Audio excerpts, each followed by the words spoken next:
Welcome to JED Codex YouTube channel. चलो यार, maths के क्वेश्चन सॉल्विंग सीरीज़ को स्टार्ट करते हैं। इससे पहले हमने केमिस्ट्री और फिजिक्स के सारे क्वेश्चन जो 22 जन शिफ्ट 1 में आए थे वो हमने सारे सॉल्व कर दिए हैं। तो अगर आपको कोई क्वेश्चन में डाउट हो तो वहाँ पर जाके आप रेफ़र कर सकते हो। तो आज हम स्टार्ट कर रहे हैं मैथमेटिक्स के क्वेश्चन से। तो पहला क्वेश्चन आज हम स्टार्ट करते हैं, आपकी स्क्रीन पर आ रहा होगा। क्वेश्चन है, हमें जीपी की कुछ टर्म्स दी हुई हैं जो कि इंक्रीजिंग पॉजिटिव टर्म्स है, मतलब उनका जो कॉमन रेशियो है वो पॉजिटिव है। और हमें कुछ कुछ डेटा दिया हुआ है, that is A1 multiply by A5 is equal to 28, पहला डेटा। दूसरा हमें दिया हुआ है A2 plus A4 is equal to 29 और हमें A6 निकालना है। तो यार देखो, इस टाइप के क्वेश्चंस आते हैं सीक्वेंस एंड सीरीज में। एक कैटेगरी आती है सीक्वेंस एंड सीरीज में जिसमें सीरीज वाले क्वेश्चंस होते हैं, ऑल्दो वो हट चुके हैं बट कभी कभार आ जाते हैं। इस टाइप की वैरायटी काफ़ी इंपॉर्टेंट है। तो यहाँ पर जनरल टर्म से हम कैसे लिखते हैं, दैट इज an का फॉर्मूला तो सबको पता है, तो वो मैं नहीं बता रहा। A1 अगर मान लें और r हम कॉमन रेशियो मान रहे हैं, तो A5 क्या हो जाएगा, AR⁴ इज इक्वल टू 28। तो ये आ जाएगा A² R⁴ is equal to 28। दूसरी वाली इक्वेशन देखें तो ये हो जाएगा AR plus AR³ is equal to 29। अब यार यहाँ पर देखो, यहाँ पर अगर हम इसका रूट ले लें तो ये AR² इज इक्वल टू √28 हो जाएगा। और अगर यहाँ से हम AR कॉमन ले लें तो यहाँ पर 1 प्लस R² बन जाएगा। अब देखो यार, दो इक्वेशन दो वेरिएबल है, तो मैं यहाँ से कह रहा हूँ कि यहाँ से AR की वैल्यू निकाल लो। AR जो आ जाएगा दैट इज √28, एक आर नीचे आ जाएगा। अब इस AR की वैल्यू को यहाँ पुट करो तो √28। अब R अंदर जाएगा, ये तो 1/r प्लस ये R² का क्या बन जाएगा, R इज इक्वल टू 29। तो 1 + R इज इक्वल टू 29/28। अब कई लोग इसको क्रॉस मल्टीप्लाई करके इसमें क्वाड्रेटिक बना के क्वाड्रेटिक फॉर्मूला लगा के सोल्व करेंगे। मैं कह रहा हूँ इसमें आप ऑब्जर्वेशन लगाओ। अब मैं यहाँ पर कहता हूँ कि डिनोमिनेटर में √28 है और ऊपर स्क्वायर हो रहा है, तो अगर मैं R को √28 बोल दूँ तो क्या ये इक्वेशन सेटिस्फाई नहीं हो रही। R² क्या हो जाएगा, 28 + 1 29 डिवाइडेड बाई 28। तो यहाँ से हम डायरेक्टली भी लिख सकते हैं, क्वाड्रेटिक फॉर्मूला से सोल्व कर सकते हो, बट हमें टाइम बचाना है ना यार, और ऐसे क्वेश्चन मैथ में कम ही आते हैं। तो R की वैल्यू √28 हो गई। अब इसमें अगर हम पुट करें तो हमारा जो A आ जाएगा that is √28 divided by R² क्या हो जाएगा 28। तो A की वैल्यू क्या हो जाएगी 1/√28। बट हमें तो वैल्यू A6 की निकालनी थी, और A6 क्या होता है, A6 होता है AR⁵। A क्या है 1/√28 और √28 की पावर 5, तो ये 28 का स्क्वायर मल्टीप्लाई बाय √28 कैसे आएगा तुम्हें पता होगा, तब बेसिक है ये। √28 से √28 गया तो आंसर हमारा 28 का स्क्वायर आता है जो कि होता है 784, जो कि हमारा ऑप्शन नंबर 4 है। होप सो आपको ये मैथ्स का पहला क्वेश्चन समझ आया होगा। काफ़ी इजी या बेसिक सा ही क्वेश्चन था, बट हाँ इसमें टाइम कंज्यूमिंग हो सकता है अगर यहाँ तुम क्वाड्रेटिक में फंस जाओ तो होप सो आपको ये वाला क्वेश्चन समझ आया। चलो यार, आज की वीडियो के सेकंड क्वेश्चन पे पढ़ते हैं। ये क्वेश्चन हमारा डिफरेंशियल इक्वेशन से रिलेटेड है। जब भी आपके पास डिफरेंशियल इक्वेशन का क्वेश्चन आए और हमें इक्वेशन सॉल्व करनी हो तो सबसे पहले देखा करो कि क्या वो वेरिएबल सेपरेबल है क्या। अगर वेरिएबल सेपरेबल है तो डायरेक्ट लिख सकते हो, उसमें तो कोई दिक्कत नहीं आएगी। फिर देखो क्या होमोजेनस बन सकती है क्या। अब यार इस वाले क्वेश्चन में देखो तो ये होमोजेनस नहीं बन रही है। तो अगर वेरिएबल सेपरेबल नहीं बन रही है, होमोजेनस नहीं बन रही है, तो एक चांस है कि भैया वो लीनियर हो जाएगी। और ये क्वेश्चन हमारा है, ये जो इक्वेशन है डिफरेंशियल इक्वेशन वो लीनियर ही है। बट ये जो लीनियर है वो dy/dx में ना होकर ये dx/dy में है।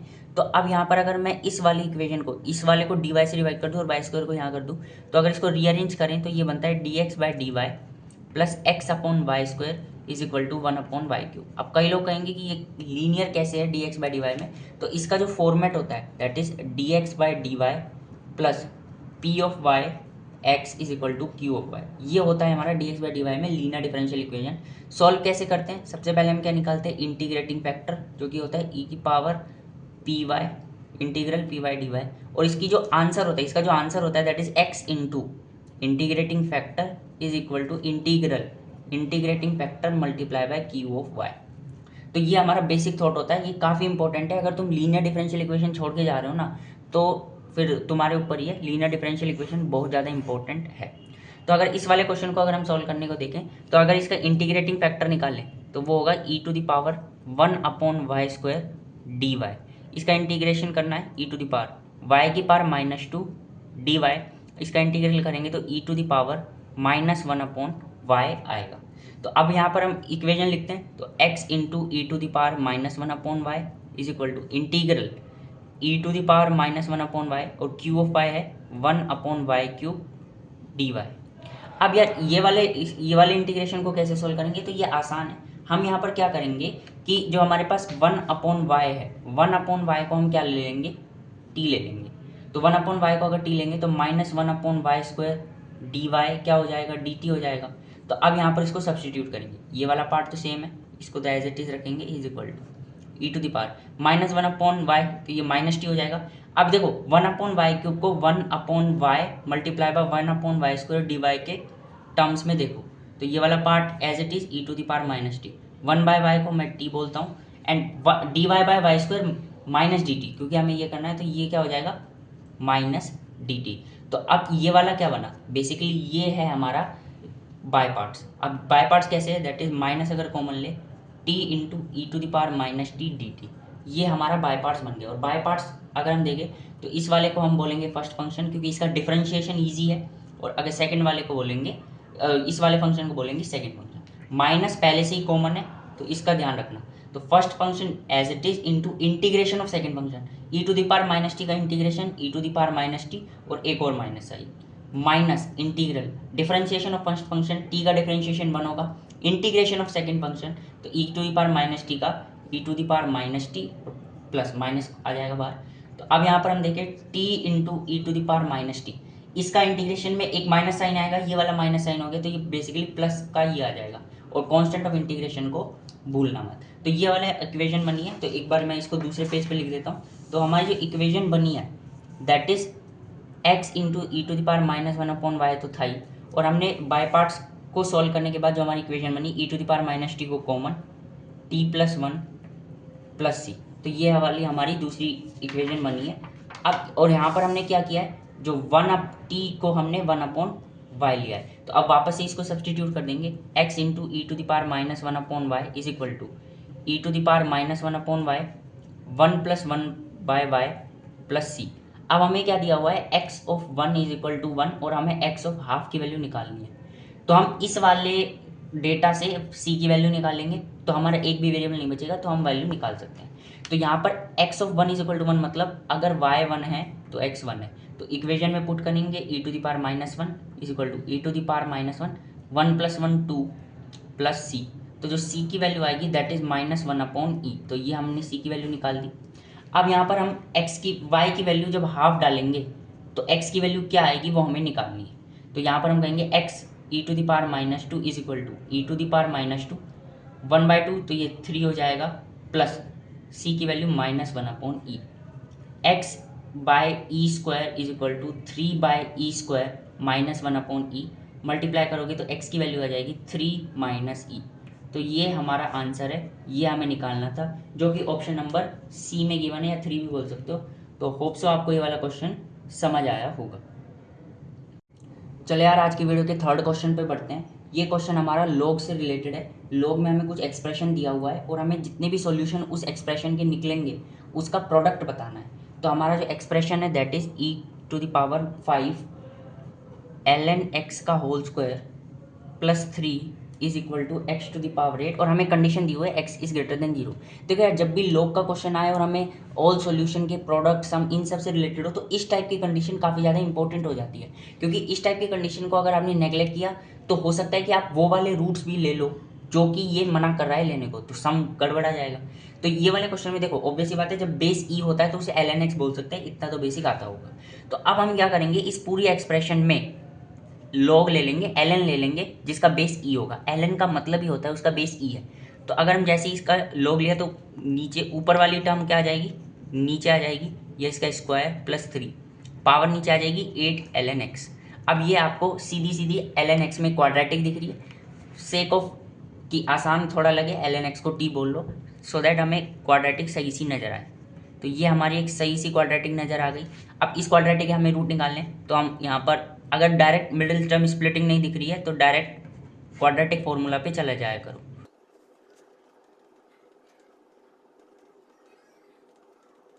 तो हमारी जो t की वैल्यू है, एक तो आ रही है 1, एक आ रही है 3/4। तो हम यहाँ पर t की वैल्यू को पुट करेंगे, तो ln x एक तो आ रहा है 1, और एक ln x आ रहा है 3/4।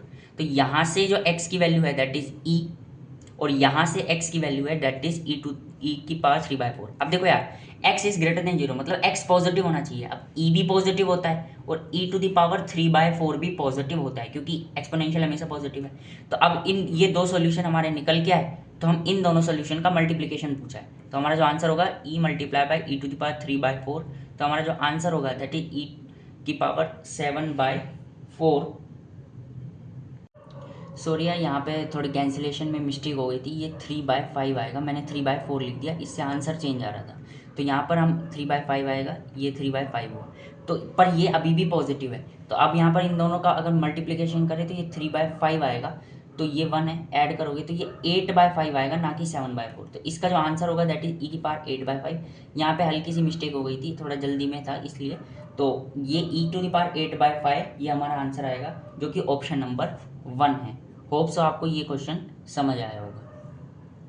चले यार, आज की वीडियो के सेकंड लास्ट क्वेश्चन पे बढ़ते हैं। ये क्वेश्चन कोऑर्डिनेट ज्योमेट्री में जो ट्रायंगल वाला पोर्शन होता है ना, उससे रिलेटेड है। क्वेश्चन आपकी स्क्रीन पे आ रहा होगा, एक बार मैं रीड भी कर देता हूँ।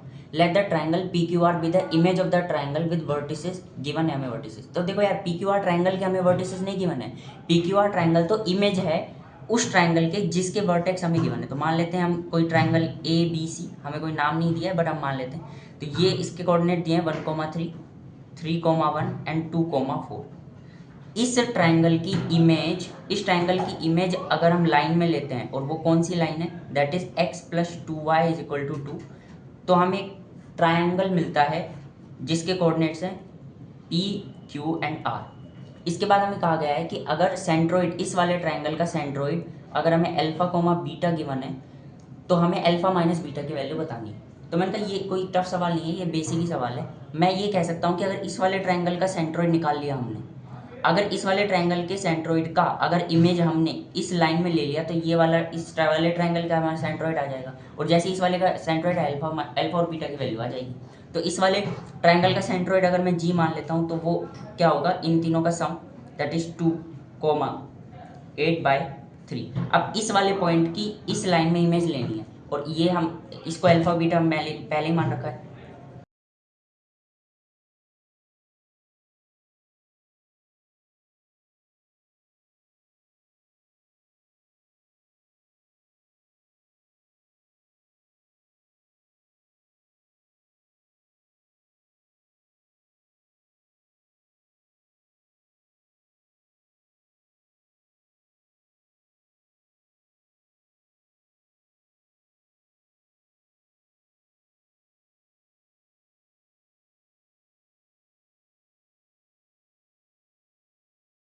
यहाँ पर हमारा 15 इंटू अल्फा माइनस बीटा की वैल्यू पूछी है क्वेश्चन में, जो कि हमारी 22 आ रही है। तो ये हमारा ऑप्शन नंबर डी इस क्वेश्चन का करेक्ट आंसर होगा। तो इतना कोई टफ सवाल नहीं था, ये बेसिक ही सवाल था। हल्का सा हो सकता है यहाँ पर कैलकुलेशन में दिक्कत है, बट इतनी कैलकुलेशन तो चलती है। होप सो आपको ये वाला क्वेश्चन समझ आया। चले यार, आज की वीडियो के लास्ट क्वेश्चन पे बढ़ते हैं। ये क्वेश्चन मैट्रिसेस एंड डिटरमिनेंट में एडजॉइंट और डिटरमिनेंट कंबाइन करके जो प्रॉपर्टीज होती है ना, उस पर रिलेटेड ये क्वेश्चन है। काफ़ी इंपॉर्टेंट प्रॉपर्टीज होती है, मैंने यहाँ पे लिस्ट डाउन कर दी है। और भी प्रॉपर्टीज होती है, बट इस वाले क्वेश्चन में ये वाली प्रॉपर्टीज यूज हो रही है। तो मैट्रिसेस डिटरमिनेंट में प्रॉपर्टी वाले पार्ट को मत छोड़ के जाना। ऑल्दो मैट्रिसेस डिटरमिनेंट पूरा ही काफ़ी ज़्यादा इंपॉर्टेंट होता है जेई पॉइंट ऑफ व्यू से, चाहे वो मेन्स हो या एडवांस हो। तो आते हैं इस वाले क्वेश्चन पे। इस वाले क्वेश्चन पे हमें क्या दे रखा है कि एक ए मैट्रिक्स है जिसका ऑर्डर 3 है, स्क्वायर मैट्रिक्स है, और उस मैट्रिक्स का डिटरमिनेंट वैल्यू हमें -2 दे रखी है, और हमें इस वाले एक्सप्रेशन की वैल्यू बतानी है। तो जब भी इस तरह का एक्सप्रेशन आए, हमेशा लास्ट से स्टार्ट करना है, कि यहाँ से स्टार्ट करेंगे और फिर आगे बढ़ते जाएंगे। तो यहाँ पर देखिए, अगर यहाँ पर देखें कि एडजॉइंट ऑफ 3 है, मतलब एडजॉइंट के अंदर क्या है, एक नंबर आ गया। ये प्रॉपर्टी क्या कहती है कि एडजॉइंट के अगर अंदर कोई एक नंबर आ जाता है, तो उस नंबर को बाहर भेजते हैं। एन यहाँ पर क्या है, एन है ऑर्डर। मैं यहाँ पर एक बार लिस्ट डाउन भी कर देता हूँ कि एन क्या है, ऑर्डर। और एन जो 3 है, 3 बाहर तो जाएगा, बट उसके ऊपर क्या लग जाएगी, ऑर्डर -1। दैट इज यहाँ पर ऑर्डर 3 है, तो 3 - 1 2 हो जाएगा। तो अगर फर्स्ट स्टेप में अगर इसको सिंप्लीफाई करें, -6 into 3 to the power 2 adjoint of A. तो ये हमारा फर्स्ट स्टेप हुआ। अब एक बार फर्स्ट स्टेप में एक बार दोबारा से अंदर सॉल्व कर देते हैं। दैट इज ये हो जाएगा -54 एडजॉइंट ऑफ ए। अब यहाँ पर अगर हम देखें, तो यहाँ पर भी हम कह सकते हैं कि एडजॉइंट के अंदर क्या है, एक नंबर है और फिर कुछ टर्म्स हैं। तो मैं यहाँ पर क्या कह सकता हूँ, अगर कोई नंबर है तो वो बाहर कैसे जाएगा, ऑर्डर -1 पावर में लेके। तो ये हो जाएगा 3 इंटू -54 की power 3 - 1 2 adjoint of adjoint A. ये हो गया। अब बात आती है कि ये नंबर डिटर्मिनेंट के अंदर है, और जब भी डिटर्मिनेंट के अंदर कोई नंबर होता है तो वो क्या पावर में ऑर्डर लेकर बाहर आता है। तो इस वाले स्टेप में अगर सोल्व करें तो 3 इंटू -54 की पावर का स्क्वायर की पावर 3 आएगी। तो मॉडुलस के अंदर आएगा एडजॉइंट ऑफ ए। अब यहाँ पर एक और प्रॉपर्टी होती है कि अगर एडजॉइंट के अंदर अगर एडजॉइंट होता है और उसका अगर हम मॉडुलस लेते हैं तो वो होता है मॉड ए की पावर n-1 का होल स्क्वायर। अब ये प्रॉपर्टी जनरलाइज भी होती है कि अगर यहाँ पर जितने भी, मान लो यहाँ पर 5 एडजॉइंट है तो यहाँ पर n-1 की पावर 5 आ जाएगी। अब यहाँ पर 2 एडजॉइंट है तो n-1 की पावर 2 आई है। तो इसको हम क्या सिंप्लीफाई कर सकते हैं, मॉड्यूलस ऑफ ए की पावर n-1 दैट इज 2 की पावर 2 दैट इज 4। तो यहाँ पर अब अगर हम देखें तो 3 to the power 3 multiply by 54 का स्क्वायर और -54 का स्क्वायर सेम होगा, मल्टीप्लाई बाय 54 का square and then 54 two times है, फिर 54 this and this multiply by mod A की पावर 4 दैट इज -2 की पावर 4 विच इज 2 की पावर 4। अब देखो मैंने इस तरीके से क्यों तोड़ा है, क्योंकि हमें क्वेश्चन में 2 की पावर m+n और 3 की पावर mn से हमें कंपेयर कराना है। तो इस वाले एक्सप्रेशन को मैं एक बार दूसरे पेज में लिख देता हूँ। देखो यार बेसिक कैलकुलेशन थी, तुम कर सकते हो इसको। अगर हमें क्वेश्चन में इसके साथ कंपेयर करना है तो देखो यार अगर कंपेयर करोगे तो m+n की वैल्यू 10 आई और mn की वैल्यू 21। अब देखो यहाँ पर दो केस बन सकते हैं कि m की वैल्यू 7 हो और n की वैल्यू 3 हो, या m की वैल्यू 3 हो n की वैल्यू 7 हो। तो इस एम्बिग्विटी को तोड़ने के लिए यहाँ पर जेई ने क्या दिया है, m is greater than n। तो इसका मतलब है हम ये नहीं ले सकते और ये लेंगे। अब हमें एक्सप्रेशन 4m + 2n की वैल्यू निकालनी है। तो ये क्या होगा, 4 × 7 + 2 × 3। तो ये हमारा 34 आ जाएगा आंसर। ये एक इंटीजर टाइप का क्वेश्चन था और ज़्यादा कुछ बवाल सवाल नहीं था, ये बहुत ही बेसिक सा सवाल था। तो आप कर सकते हो अगर आपको प्रॉपर्टी आती। होप सो आपको ये आज की वीडियो का लास्ट क्वेश्चन समझ आया होगा। अगर आपको समझ आया, अगर कोई डाउट भी हो तो कमेंट में लिख देना, मैं उसका रिप्लाई करने की कोशिश करूँगा। Thank you very much.